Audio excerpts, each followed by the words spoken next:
Soc Neus Miró, soc crítica d'art i comissària d'exposicions independent. Jo he escollit aquesta peça de Joan Abelló, de la seva col·lecció privada, per diversos motius, bàsicament per dues raons que fan referència al contingut i al continent de la peça. El contingut, el que veiem és tota una sèrie d'agulles, de barret, d'agulles de babussó d'abric, tots són objectes femenins, vanos, diferents tipus d'agulles, com us deia, i l'he agafat una mica per també fomentar o ressaltar aquest element o aquest aspecte de col·leccionista que tenia l'artista Abelló. És a dir,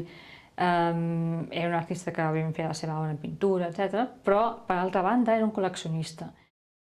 I aquesta altra vessant és una vessant que a mi personalment m'interessava perquè omple el ventall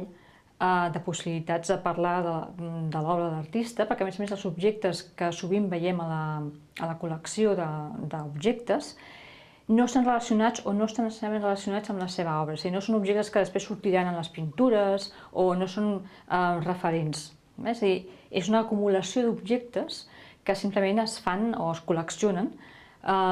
pel desig de tenir-los, és a dir, pel principi del col·leccionista, pel desig de tenir allò. El fet que siguin agulles de dona, de barret, de brics, em remetia a tot aquest objecte més de caire fetitxista i molt vinculat també al desig, és a dir, el desig però a més amb una vessant molt ambigües. Aquestes agulles poden ser tant un objecte molt atractiu, molt seductor, però també poden ser una arma molt fàcilment, es poden convertir en una arma. Passegem pel museu, veiem totes aquestes diferents vitrines amb tots els objectes fets a nivell d'acumulació, diferents àmbits, diferents interessos, que una mica s'assemblen al que eren els primers gabinets de curiositats, els Wunderkammer, que van aparèixer al Renaixement, van començar a aparèixer al Renaixement i que van ser justament el precedent del museu, més clarament. És una vitrina on estan totes les agulles col·locades en diferents dipòsits, en diferents gots, diferents, diguéssim, contenidors, amb les seves etiquetes, si us fixeu, amb els seus números de referència, fets a mà, i em remet a un altre element que és un element també interessant per mi o atractiu, que és el dispositiu, és a dir, el dispositiu d'una exposició, de quelcom que s'exposa al públic, com s'exposa.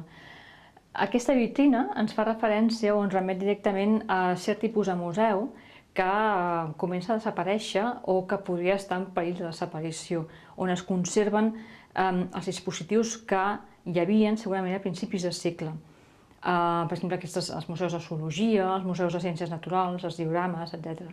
I les vitrines, en el cas, per exemple, dels museus com el Museu Marès i molts altres. És un aspecte que en la uniformització del museu està desapareixent i que seria realment una llàstima. Per tant, per això també he agafat la vitrina, per fer èmfasi en aquest manteniment també del dispositiu, perquè és tan important com l'objecte. A mi, per exemple, això és un element que, quan vaig acabar la carrera, vaig començar a fer viatges així per veure altres llocs, etc., un dels museus o els museus que mai em perdien eren les cases museu. Les cases museu dels artistes. La de Rodin, és a dir, aquelles cases on es manté una mica l'esperit, o suposadament, té un element mitòman segurament, o fetitxista, però a la vegada també et situa a un context molt proper a l'estudi, que és l'origen, és, diguéssim, el primer context de l'obra d'art, on es genera. I per tant, per exemple, tot el que és la part de la casa, d'aquí al museu, és un aspecte que crec que